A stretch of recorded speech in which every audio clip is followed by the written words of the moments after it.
በእግዚአብሔር መንግስት ውስጥ የትኛውም ሰው ምንም ሆኖ ሊመጣ ይችላል። የእግዚአብሔር መንግስት ውስጥ ያለ ግን ቅባት፣ ጸጋ፣ ኃይል፣ መንፈስ፣ ቃሉ ሰዎችን ኃያል የማድረግ አቅም አለ። እንዴት ያማል! በዘሩ ውስጥ አንድ ኃያል ብቻ ሲሆን ይሄ ባይዘው ትክክል አይደለም። አንድ ባለጸጋ ብቻ፣ አንድ የዳነ ብቻ ኖ። ምክንያቱም የሌላው ህመም ያንተ ህመም ይሆናል። የሌላው መጨነቅ ያንተ ጭንቀት ይሆናል። የምንደብቀው ኢየሱስ የለንም። ምክንያቱም የምናሳየው ሌላ ስለሌለ፣ ሌላ የለመድነው የለንም። አፋችን ሌላ ተወርቶም አያውቅምኛ። አስበው፣ እዚህ ሰብከን፣ እዚህ ዘምረን፣ እዚህ አሜን ብለን ስንወጣ ወንድሞቻችን ጃምቦ ጨብጠው ሲጋራ ይዘው ስታይ፣ አት ይዘው ስታይ ተራ ሲሆኑ እታት ፌር እና አምብለስ ትላለህ። ኖ ወንጌል ባይዘው ከራስ ያልፋል። ወንጌል የእግዚአብሔር መንግስትን ትውልድን ይነካል። ከቄ ያልፋል፣ ከዘሬ ያልፋል። የማይገባበት ሂዱ ነው ወደ ዓለም ሁሉ የተባለ። አንዳንዶቻችን በቢዝነስ ኃያል ያደርገናል ጌታ። አንዳንዶቻችን በትምህርት ኃያል ያደርገናል። አንዳንዶቻችን በአገልግሎት ኃያል ያደርገናል። ኃያል ካደረገን በኋላ ግን የኔ ስም ይጠራ ሳይሆን የኢየሱስ ክብር የሚታይባቸው፣ የእግዚአብሔር ክብር የሚንጸባረቅባቸው። ትስማማላችሁ በዚህ?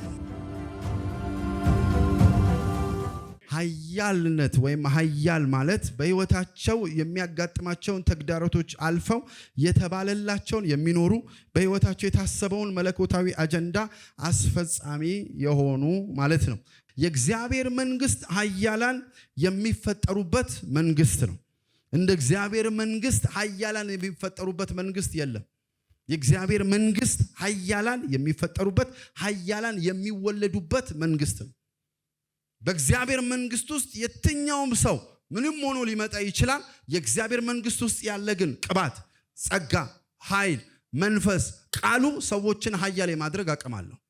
አይዶኖ ባለፉት ዘመናችሁ ላይ በምን አቅጣጫ ኃያል መሆን እንዳቃታችሁ አላቅም። በጸሎት ሊሆን ይችላል፣ አሜን፣ በአገልግሎት ሊሆን ይችላል፣ በተለያዩ የህይወታችን አቅጣጫ ሊሆን ይችላል። እግዚአብሔር ግን መጽሐፍ ቅዱስ ሲናገር ለደካማ ኃይልን ይሰጣል ይላል። ጉልበት ለሌለው ጉልበትን ይሰጣልና ኃያል የሚያደርግ የእግዚአብሔር መንፈስ በዚህ ወር ያገኘናል። ከባዱን ነገር ቀላል እያደረገልን፣ የማይቻለውን ነገር እያስቻለን እግዚአብሔር በምንኖርበት በዚህ ዓለም ላይ አሸናፊ የሚያደርግ መንፈስን በማለዳ እየላከልን፣ በቀትር እየላከልን፣ በምሽት እየላከልን ኢየሱስ ክርስቶስ ያድናል። በአምልኮ በኩል እየላከልን፣ በጸሎት በኩል እየላከልን፣ በቃሉ በኩል እየላከልን አሸናፊዎቻችንን እያሸነፍን እንረሳለን እንጂ ትላንት አናሸንፈውም ያልናቸውን ነገሮች አሸንፈን ዛሬ ላይ ደርሰናል። አሁንም የምስራች አለኝ። የከበደብህን ነገር ትከብድበታለህ። ያቃተህን ነገር በሙሉ የምታሸንፍበት ኃይልና ጸጋ ጌታ ያበዛልሃል። ልባርካችሁ። የዘራችሁ ኃያል ጌታ ያድርጋችሁ። ዘራችሁ ውስጥ ምናምንቴ አይገኝም በኢየሱስ። ኃያል ሰዎች በዘራችሁ ውስጥ ይወለዳሉ በኢየሱስ። ኢየሱስን አይተው አንተን የወለደች ማፀን ትባረካል። ቢኮዝ እያደረገ ያለው ነገር ተራ ነገር አይደለም። ትባረካል። ጨጓራ የሚልጡ ልጆች ሳይሆኑ፣ ራስ ምታት የሚሆኑ ሰዎች ሳይሆኑ፣ መፍትሄ የሚሆኑ ሰዎች እግዚአብሔር ከቤታችን እንዲወለዱ ያደርጋል። ባይዘው የሰይጣን ይሄ ነው ሐሳቡ። ቤተሰብ ተረጋግቶ ልጆቻችን ኃያል እንዳይሆኑ፣ ቤተሰብ ተረጋግቶ ከኛ የሚወጡት ሰዎች ምድርን እንዳይገዙ የማይፈነቅለው ነገር የለም። ስለዚህ እግዚአብሔር ዛሬ ቤትን ሲባርክ፣ እግዚአብሔር ቤትን ሲባርክ ምድርን ሊባርክ አስበዋል ማለት ነው። አሁንም መንፈሴ ላይ በረከት ይመጣልኛል። ማንም ሰው ቤታችሁ ተራ አይሆንም፣ ውራ አይሆንም በጌታ በኢየሱስ። ይሁን መጽሐፍ ቅዱስ ሲናገር የእግዚአብሔር በረከት ባለጠጋ ታደርጋለች፣ ከእርሷም ጋር ምንን አይጨምርም። እሺ፣ ስንቶቻችሁ ልጆች የእግዚአብሔር ስጦታ እንደሆነ ታምናላችሁ? ስለዚህ የእግዚአብሔር ስጦታ ከሆኑ ስለዚህ ሐዘን የሚያደርገው የእግዚአብሔር ፈቃድ አይደለም፣ አጅሬው ነው የሚያደርገው። ዛሬ የአጋንንት ሐሳብ በልጆቻችን ላይ ከዘር ማንዘር የመጣ ማንኛውም አይነት የሱስ መንፈስ በናዝሬቱ በኢየሱስ ስም የተሰበረ ይሆን። ማንኛውም አይነት የጨንገፋ ኃይል የተሰበረ ይሆን በኢየሱስ። ልጆች የሚበላ አውሬ፣ ቤተሰብ የሚበላ አውሬ፣ ሰላም እንዳይኖር፣ ጸሎት እንዳይኖር፣ አገልግሎት እንዳይኖር፣ እግዚአብሔርን መፍራት እንዳይኖር፣ ቤተሰባችሁን እየተዋጋ ያለ ስራ እንዳይሰራ፣ ፍሬያማነትን ያጠፋ መንፈስ፣ ኃያል እንዳልሆን የሚገዳደር መንፈስ ዛሬ ማለዳ የወደቀ ይሆን። አረ እግዚአብሔር እንደዚህ ይላችኋል፣ እንደ ቤተሰብ እባርካችኋለሁ። ዘራችሁ የተባረከ ይሆናል፣ ጓዳችሁ የተባረከ ይሆናል፣ ቤታችሁ የተባረከ ይሆናል፣ የምትነኩት ነገር የተባረከ ይሆናል። አባት እናትን የሚባርክ፣ ትንሽ ትልቁን የሚባርክ፣ ሴት ወንዱን ቤታችሁን የሚባርክ፣ ትዳራችሁን የሚባርክ፣ ልጆቻችሁን የሚባርክ፣ ስራችሁን የሚባርክ። ቤቴ ያያላን ቤት ነው። ልጆቼ አያላን ሆኖ ነው የሚያድጉት። አክስት አጎቶቼ፣ አያቶቼ አሜን። ነገ የሚመጣው ጄኔሬሽን የተባረከ ይሆናል፣ የተባረከ ይሆናል። እዚህ ቁጭ ያልከው ራስን ወክለ ብቻ አይደለም፣ ዘርን ወክለ እዚህ ተቀምጣ። እዚህ ሆነ ዘር የተፈታ ይሆናል፣ ለኢየሱስ የተፈታ ይሆናል፣ ለዘላለም ሕይወት የተፈታ ይሆናል፣ ለኃያልነት የተፈታ ይሆናል። ኡማሻካታ ዳራ ቁጭ በሉ፣ ቆይ እነግራቸዋለሁ። እንዴት ያማል። በዘሩ ውስጥ አንድ ኃያል ብቻ ሲሆን ይሄ ባይዘው ትክክል አይደለም። አንድ ባለጸጋ ብቻ፣ አንድ የዳነ ብቻ ኖ። ምክንያቱም የሌላው ህመም ያንተ ህመም ይሆናል። የሌላው መጨነቅ ያንተ ጭንቀት ይሆናል። ከተፈታው እፈታለሁ፣ ካመለጥኩኝ አስመልጣለሁ፣ ከዳንኩኝ አድናለሁ፣ ከተባረኩኝ እባርካለሁ። በኢየሱስ ስም በረከቱ እናንተ ጋር ብቻ አይቀርም። ዘራችሁ የተባረከ ይሁን። አንተ ብቻ አመናለሁ፣ አንተም ቤተሰብም ይድናሉ። ኢየሱስ እኔና ቤቴ ግን አለ፣ እኔና ቤቴ ግን ይመለከተኛል። ስለ ቤቴ፣ ስለ እኔ ብቻ ሳይሆን ስለ ቤቴም ይመለከተኛል። ኢየሱስ የኔ ብቻ አይደለም፣ የዘሬ ነው። ኢየሱስ የኔ ብቻ አይደለም፣ የቤቴ። ኢየሱስ ያድናል፣ ኢየሱስ ያድናል። አስበው፣ እዚህ ሰብከን፣ እዚህ ዘምረን፣ እዚህ አሜን ብለን ስንወጣ ወንድሞቻችን ጃምቦ ጨብጠው ስታይ፣ ሲጋራ ይዘው ስታይ፣ ጫት ይዘው ስታይ፣ ተራ ሲሆኑ እታት ፌር እና አምብለስ ትላለህ። ኖ ወርሰዋለሁ። ዝም አልልም በጌታ በኢየሱስ። እኛ ቤት ጫት አይፈቀድም። እኛ ቤት መጠጥ አይሰራም። እኛ ቤት እርግማን አይሰራም። እኛ ቤት ጥንቆላ አይሰራም። አንድ ጮክ በሉና ኢየሱስ ብላችሁ ጠሩስ። አይሰማም።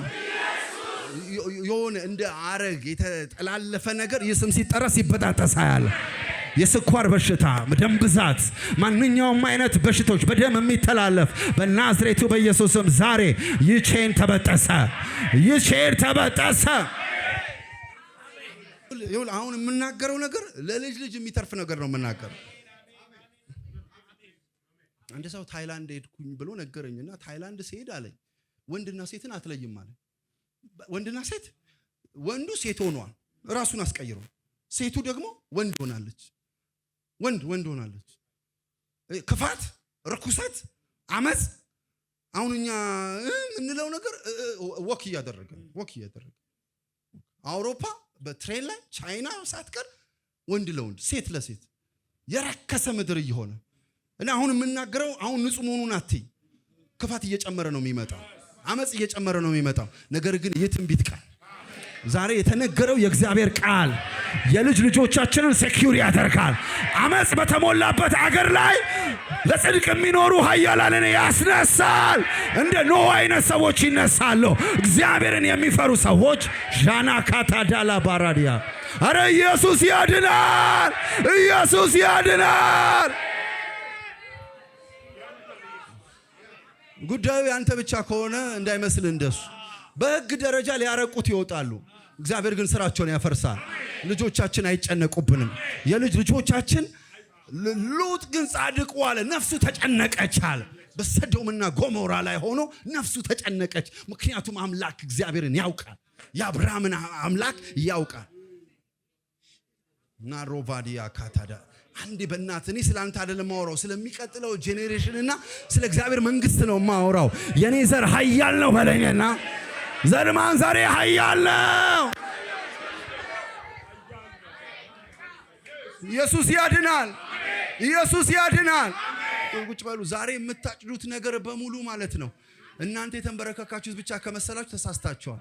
በዘራችሁ ላይ የተነገረ ትንቢት አለ፣ ምርቃት አለ፣ በረከት አለ። እሱን ነው እየበላን ያለን፣ እሱን ነው ያጨድን ያለ። ተንበርክከው አልቅሰው ቢገባቸውም ባይገባቸው ስለ ዘራቸው የማለዱ አሉ።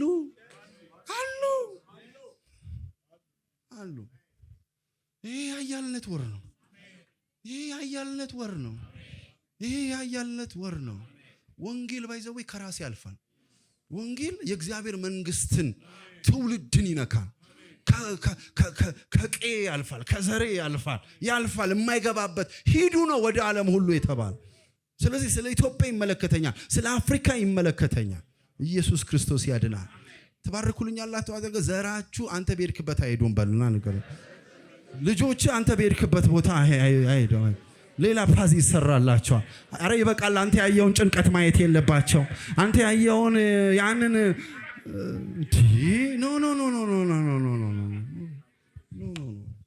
እኔ ሰብሬላቸው ነው። እነሱ ምርጥ መንገድ ላይ ነው መሄድ መቻል ያለባቸው። ሃሌሉያ። አረ ነው ጌታ ልቤ ላይ ያበዛው ይሄ ነው። ያያላን ዘር ስንቶቻችሁ ማንዴላን ትወዱታላችሁ? ነጭ ናችሁ እንዴ? ማንዴላን የምትወዱ እንደዚህ አይነት ሰዎች በቃ በትውልድ መካከል ስራ ሰርተው ኢየሱስ ያድናል። ሀገርን አረጋግተው ሰላም ሰጥተው የሚያልፉ ሰዎች ጌታ ያብዛልን። እንዴት እንደሆነ አናውቀውም። አባዬ የጸሎት ሰው ነው። እማዬም እሱ በሌለበት ጊዜ መጽሐፍ ቅዱስ ገልጣ አስጠንታን ነው ወደ ትምህርት ቤት የምንሄደው እና ስትወጣ ዝም ብላ አትወጣም። እያንዳንዱን አጥንተ በአኖይንቲንግ ኦይል ተጸልዮልን ነው የምትወጣው። ሁላችንም እንደ እውነት ቀላል ፊት አይደለም ያደግን። ወጥረት አጠናታለህ እግዚአብሔርን ቀን። የበዓል ቀን የለ የምን ቀን የለ። በጋ አይታረድም እንዴ ስትል ወላመት ባል ኢየሱስ ታርዶልናል ይላል። ከዚህ ዓለም ትሬንድ ወጣ ልደት ምናምን እንደዚህ የለም። እንትን አበላሽቶናል። ለዚህ ዓለም የሚገባውን አድርጓል። ኢየሱስን እንድንመስል እሱን እንድንወደው ለቃሉ ያለንን ፍቅር ከፍ አድርጎታል። ግን እንዴት እንደሆነ አይታወቅም። አካባቢው ነው መሰለኝ ሰይጣን መጣና ይህንን የመሳሰሉ ልጆች ከላይ እስከታች ሳናት ያን ሁሉ ቃል የገባብን ሰዎች ገደል ገባን አይመስልም ጌታ። እያንዳንዳችን ጌታ ግን ታሪክ ቀያሪ ነው። ፓስተራችንን ማረከው ጌታ፣ ልቡን ነካው። ከጨለማው ወደሚደነቅ ብርሃን ወደ ልጅነቱ አምላክ አመጣ። እሱ ከዳነ በኋላ ደግሞ እኛ ወደ እግዚአብሔር መንግስት ጫት ቤትም ገብተን እኮ ሌላ እናወራ። ይኸው በእግዚአብሔር ፊት ነው የምነግራችሁ። ወሬያችን ኢየሱስ ነው። እግዚአብሔር ምስክሬ ነው። የምንደብቀው ኢየሱስ የለንም። ምክንያቱም የምናሳየው ሌላ ስለሌለ ሌላ የለመድነው የለንም። አፋችን ሌላ ተወርቶም አያውቅምኛል። ይህንን ጨዋታ ነግሬያቸዋለሁ። ችቦ ሲበራ ማንቆርቆሪያ ብለው መጥተው ሲጠይቁ አባይ ማንቆርቆሪያም ጴንጤ ነው አሉ። ምክንያቱም ማንቆርቆሪያን የፈለጉት ለጠላቸው ነው። ማንቆርቆሪያም ጴንጤ ነው ካሻነ አበድሩን ማንቆርቆሪያም ተጠምቋል፣ ዳግመኛ ተወዷል። ኢየሱስ ያድናል። ምክንያቱም ይሄኛ ሆነ ሁሉ የኢየሱስ ነው። አመጽ አይደረግበት። ሶ ኤቭሪ ለፋሲካም ለገናም ለምናምንም አሴ ፋሚሊ ስንሰበሰብ የጸሎት ርዕስ ነበር።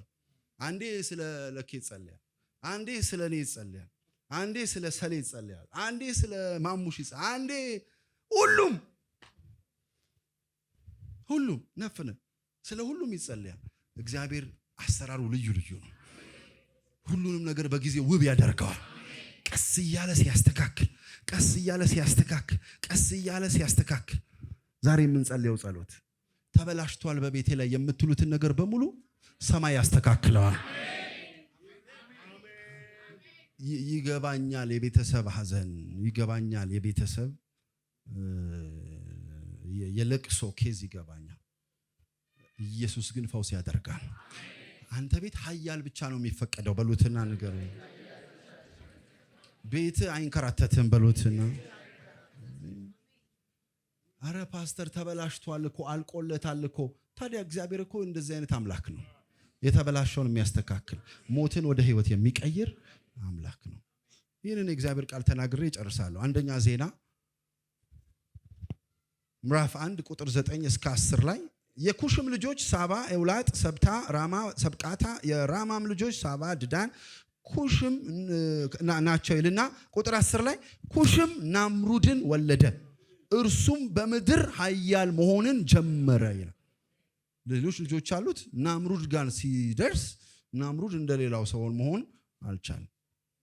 ናምሩድ በምድር ላይ ምን መሆን ጀመረ? ኃያል መሆን ጀመረ። ከዛሬ ጀምሮ ቤታችሁ የኃያላን መፍለቂያ ይሆናል። አሜን። ጌታ ይናገረኛል። ሰቅለው ነው ልጆቻችሁ የሚጨርሱት በከፍተኛ ማዕረግ ነው ልጆቻችን የሚጨርሱት። ይሄ ድምፅ በጣም ከውስጥ የሚወጣ ድምፅ ነው። የሚጨነግፍ ትውልድ አይኖራችሁ። የሆነ ቦታ ዓለም ገብቶ ተገርፎ የሚመጣ ትውልድ አይኖራችሁ። ቀጥ ብሎ ጌታውን እያከበረ የሚኖር ትውልድ እግዚአብሔር አስነስቶልናል። ኢየሱስ ክርስቶስ ያድናል። አይደለም ከኢየሱስ ጋር ተነካክተን ከዳዊት ጋር ተነካክተው ምናምንቴዎቹ የዳዊት ኃያላን ተብለዋል። መሲሁ ነክቶ ያው ልትሆን አትችልም። ባይዘው የመሲሁ መንካት ነው ኃያል የሚያደርገን። ከሱ ሌላ ኃያል ማድረግ የሚችል ማንም የለም። ስለዚህ ጌታ ታምራት ያደርጋል። ሐሳቤን በዚህ ልጠቅለል። ኃያልነታችን ግን የእኛን ስም በየስፍራው እንዲጠራ ለማድረግ አይደለም። ኃያልነቱ የኢየሱስ ስም እንዲገን ለማድረግ። አሜን። ማን ነው ይሄንን ያደረገው? ኢየሱስ። ስለዚህ እግዚአብሔር በሚሰጠን የኃያልነት ስፍራ አንዳንዶቻችን በቢዝነስ ኃያል ያደርገናል ጌታ። አንዳንዶቻችን በትምህርት ኃያል ያደርገናል። አንዳንዶቻችን በአገልግሎት ኃያል ያደርገናል። ኃያል ካደረገን በኋላ ግን የኔ ስም ይጠራ ሳይሆን የኢየሱስ ክብር የሚታይባቸው፣ የእግዚአብሔር ክብር የሚንጸባረቅባቸው። ትስማማላችሁ? በዚህ ስንቶቻችሁ ትስማማላችሁ? ኢየሱስ ይንገስ በህይወቴ ላይ። አሜን። በቤቴ ላይ እሱ ይጠራ። አሜን። ኢንተርቪው ትጠራላችሁ፣ ብዙ ቦታ ትፈልጋላችሁ። ነገር ግን ይሄ የሆነው በሙሉ ከእግዚአብሔር ልጅ ከኢየሱስ ክርስቶስ የተነሳ ነው የምንልበት ጸጋና መንፈስ ይብዛልን። ለዚህ ነው እግዚአብሔር አንዳንድ ሰዎችን ያያቸውና አካሄዳቸው ደስ ያለው ያከብርና ሲያያቸው እኔነት ያበዛሉ። እኔ ቤቴ ትጋቴ ቴ ሆኖ ይቀራል። ግን እሱ ስንል ምህረቱ ነው ስንል ቸርነቱ ነው ስንል እጁ ነው ስንል ኃያልነታችን ይቀጥላል። የሆነ ቦታ አትጣጠፍበትም። ሞቀኛ አትልም። ቢዚ ነኝ አትልም። ኢየሱስ የህይወት ዋናና አንደኛ ይሆናል በህይወት ዘመን። እግዚአብሔር ምስክሬ ነው። እግዚአብሔር ልጆቹን ሲባረኩ እንደማየት የሚያስደስተው ነገር የለም። አባት በልጁ መባረክ ደስ እንደሚሰኝ፣ ነገር ግን በረከታችን ይሄ የምናያቸው ፊዚካል የሆኑ ብሌሲንጎች ከዘላለሙ ጋር ሲነጻጸር ምንም እንደሆነ ስለማያቅ ባዶ እንደሆነ ስለሚያቅ እግዚአብሔር ሲዝ ያደርገው። ከፍታውን ቢኖር ማግኘቱን ቢኖር ክንውኑን ቢኖር ኢየሱስ አንተ አንደኛ ነህ ስንለው፣ አሜን፣ ቤቴ ያንተ ነው ስንለው፣ ህይወቴ ያንተ ነው ስንለው፣ የዛ ጊዜ በረከቱ እየቀጠለ ይሄዳል። ማስተዋሉ እየቀጠለ ይሄዳል። ጥበቡ እየቀጠለ ይሄዳል። ሁልጊዜ ስትባረክ ነው ማይበሉትና ንገሩት። ምክንያቱም ጌታ ባንተ ህይወት ይታያል በሉት። ጌታ ባንተ ህይወት ይነክሳል በሉት። እስኪ እዚህ አንድ ጥያቄ ልጠይቅ። ፎቅ ሰርተህ ስትሞት ፎቅህን ይዘህ የምትሄድ ሰው እዛም በፊት ስትቆም እኔ ማለት ዶክተር እገሌ ትላለህ እንዴ? ፕሮፌሰር እገሌ ትላለህ? መመዘኛው መስፈርት ሌላ ነው። ይሄንንማ ማንንም ያደርገዋል። ዋናችን ግን የዘላለም መንግስት። አሜን። ኢየሱስ ሪሊ እግዚአብሔር ክርስቲያኑን ሳይባርክ ቀርቶ ነው። ብዙ ባለፎቆች በመካከላችን መኖር የሚገባቸው የሉም። አይደለም ትልልቅ በረከቶች ቀርቶ ሚስት ሲያገኙ እስከ ሚስት ነው እንደ ኢየሱስ፣ እስከ ባል ነው እንደ ኢየሱስ፣ ፎቁ እስኪመጣ ነው እንደ ኢየሱስ። የሁል ጊዜ ወዳጅ አይደል? የሁል ጊዜ አባት አይደል? የሁል ጊዜ እኮ እሱ ያዥ ነው፣ ሚይዝ እኮ ነው። የምትይዘው አይደለም፣ ሚይዝ ነው። ሲቀየሩ ታያቸዋለህ። ንግግራቸው ሲቀየር፣ ኤቭሪቲንግ ሲቀየር። እዚህ ቤት ግን አንድም ሳይፈቀድለት ልብህን ጌታ ወዶታል በሉትና ንገሩት። ልብህን ለምን ታውቃለህ? ሐና እንደዚህ ያለችው እግዚአብሔርን ያሸነፈችበት ብትሰጠኝ እሰጥሃለሁ፣ የኔ ሁሉ ያንተ ነው አለ። ኃያል የሆኑ ቢዝነስማኖች ይወለዳሉ። እንዳትረሳ። ይኸውልህ when you start I am busy ማለት ስትጀምር ማሽቆልቆል ይጀምራል። ያን ምክንያት ኮቨናንት ከእግዚአብሔር ጋር ነው። አሜን። ኪዳንህ ከሱ ጋር ነው። አብረው እንዲሆኑና እንዲያገለግሉ ጠራቸው ይላል። አብሮ መሆን ይቀድማል። ከሱ ጋር ጊዜ ማሳለፍ ይቀድማል። ኖ ዛሬ ለጌታዬ የቀደስኩት ቀን ነው፣ የቢሊየን ኮንትራት ቢመጣ እንኳን ዛሬ እኔና ጌታዬ የማወራበት ቀን ነው የሚል ጀግና ጴንጤ ነው የሚያስፈልገው። እሑዴን አልሸጥም የሚል ኦልሬዲ የተሸጠ ነው። ለምንም አይቀየርም ሲል አምላኬን የማመልክበት ፎርሙላ አለቀ በቃ። ሁሉንም ሰጥቶን እንድንጠፋበት አይፈልግም። ይዞብን እንድንኖርበት ይፈልጋል። ልጄን ምንም ያህል በወደው ስጠኝ ያለኝን ነገር በሙሉ አልሰጠውም። እኔ ስለ ልጄ እንደዚህ ካሰብኩኝ እሱማ እንዴት ይልቅ አያስብም። ስለዚህ ኢየሱስ የሁል ጊዜ ወዳጃችን፣ የሁል ጊዜ አንደኛችን። ድሮ ምንም በሌለኝ በነጠላ ጫማ የመጣው ጊዜ እየዘለልኩ አመልከዋለሁ። አሁንም ነገር በተቀየረ ጊዜ እየዘለልኩ አመልከዋለሁ። አሜን። ፕሮቶኮል የለንም። ፕሮቶኮል አፊት ፕሮቶኮል የለም። ልጁ ነው ፕሮቶኮላችን። እሱ ነው ልብሳችን፣ እሱ ነው ዋናችን፣ እሱ ነው ጽድቃችን፣ እሱ ነው ቅድስናችን፣ እሱ ነው ጥበባችን፣ እሱ ነው መጀመሪያችን፣ እሱ ነው መጨረሻችን። ዝብርን እምልበት አዳኝ የለኝም። ቅብርር እምልበት ነገር የለኝም። ኢየሱስ ያድናል። ኢየሱስ ያድናል። ለምንድን ታውቃለህ? አንድ ቀን እንቆማለን። በዛ የፍርድ ዙፋን ፊት እንቆማለን። ትምህርቴ አያድነኝ፣ ዘሬ አያድነኝ፣ አለኝ ያልኩት ሁሉ አያድነኝ። የሚያድነው ይሄ ስም ነው። እስከ ዘላለም የምንመካበት ምንም ነገር የለንም ከኢየሱስ ውጪ። ያስኩት ብዬ የማስበው ነገር በሙሉ ለካ አይደለም በሰማይ እዚህ ምድር ላይ ራሱ የማይጠቅመኝ ስፍራ አለ። መኖር ፈልገው ያልኖሩ ብዙ መልቲ ቢሊዮነሮች አሉ። ገንዘባቸው ሊያድናቸው ያልቻለ፣ ኮኔክሽናቸው ሊያድናቸው ያልቻለ፣ ኢየሱስ ግን ብቻውን ያድናል። ለዚህ ነው እንደዚህ ያሉት ሐዋርያቶች። በዚህ ይጨርሳሉ። አንተን በመከተላችን ምንድነው ጥቅማችን? what the benefit? መረባችንን ይመጣላችን፣ መስዋዕትነት የመክፈላችን በምድር 100 እጥፍ አላችሁ፣ በሰማይ ደግሞ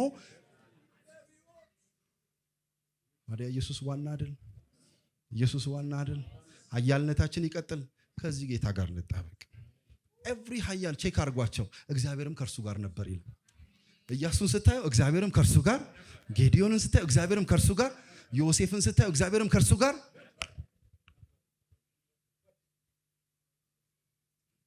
ጌታ የተባረከ። የማራሩጠው በረከት የለኝም፣ ዋናውን በረከት ይዤዋለሁ። እሱን ከያዝኩኝ ኃያልነት የቤታችን የዘራችን መታወቂያ ይሆናል፣ መገለጫ ይሆናል። ሃሌሉያ። ሰላም የተወደዳችሁ የዛሬ መልእክታችንን የሰማችሁ በተለያየ የዓለም ስፍራ ያላችሁ ይህንን መልእክት እንደተባረካችሁበት አምናለሁ። በዚህ መልእክት ከተባረካችሁ ደግሞ አንድ ግብዣ ልጋብዛችሁ ፈልጋለሁ። ይህ ግብዣ ደግሞ የዘላለም ሕይወት ግብዣ ይባላል። ይህንን መልእክት የምትሰሙ ጌታ ኢየሱስ ክርስቶስን እንደ ግል አዳኝ አድርጋችሁ ያልተቀበላችሁ ሰዎች መጽሐፍ ቅዱስ ሲናገር ሮሜ ምዕራፍ 10 ቁጥር 9 እና 10 ኢየሱስ ጌታ እንደሆነ በአፍ ብትመሰክር እግዚአብሔርም ከሙታን እንዳስነሳው በልብ ብታምን ትድናለህ፣ ትጸድቃለህ ይላል። ስለዚህ ወገኖቼ መዳን መጽደቅ ጌታ ኢየሱስ ክርስቶስን እንደ ግል አዳኝ አድርጎ በመቀበል ውስጥ ነውና ወደዚህ ሕይወት ልጠራችሁ ፈልጋለሁ። ኢየሱስ ክርስቶስ በመስቀል ላይ የኛ ምትክ ሆኖ የኃጢአትን ቅጣት የኃጢአትን ዕዳ በመሸከም ስለኛ ሞቶልና ስለኛ ደግሞ ተነስቷል። በጣም ቀላል ነው። በሥራ አይጸደቅም፣ በመስጠት አይጸደቅም። በተለያዩ ነገሮች ለመጽደቅ ማሰብ የለብንም። ስለ ጽድቃችን የኃጢአታችንን ዕዳ በመስቀል ላይ በመክፈል ኢየሱስ ክርስቶስ ሙሉ ዋጋ ከፍሎልናል። በጣም ቀላል ነው። ኢየሱስን ጌትነት አምኖ መቀበል፣ እሱ እንደሞተልን አምኖ መቀበል፣ በአፍ በመመስከር በልብ በማመን መዳን በሌላ የለም ይላል ሐዋርያት ሥራ ምዕራፍ 4 ቁጥር 12 ላይ። እንድንበዘን ከሰማይ የተሰጠን ስም አንድ ስም ነው፣ ያ ኢየሱስ ይባላል። ኢየሱስ እንደዚህ ያለ ዮሐንስ 14:6 ላይ በመጨረሻ እኔ እውነት ነኝ፣ እኔ ሕይወት ነኝ፣ እኔ መንገድ ነኝ፣ በእኔ በቀር ካልሆነ ማንም ወደ አብ መምጣት አይችልም። ዛሬ ወደዚህ ወደ ትልቅ ግብዣ ጠራችኋለሁ። ኢየሱስ ሞቶልናል፣ ኢየሱስ ተነስቶልናል፣ ኢየሱስ ይወደናል። እሱን በማመን የግል አዳኝ አድርጎ በመቀበል ከዘላለም ሞት ማምለጫውን መድኃኒት መውሰድ እንችላለን። የዚህ ዓለም ሕይወታችን በአጭር ይጠናቀቃል። የዘላለምን ሕይወት ማግኘት የምንፈልግ ሰዎች እዚህ ላይ ያለውን ክፍል በመጸለይ በመናገር መዳን ይሆንላችኋል። እነዚህን ስልኮች በመጠቀም ደግሞ ለጸሎት ይህንንም ጸሎት አብረን እንጸልይ መደወል ትችላላችሁ። የእግዚአብሔር ጸጋ ከሁላችሁ ጋር ይሁን። የዛሬ ሰላማችሁ የተለየ ይሆናል። የዛሬ እንቅልፋችሁ የተለየ ይሆናል። ዘላለማችሁ የተባረከ ይሁን። ተባረኩልን በኢየሱስ ስም አሜን።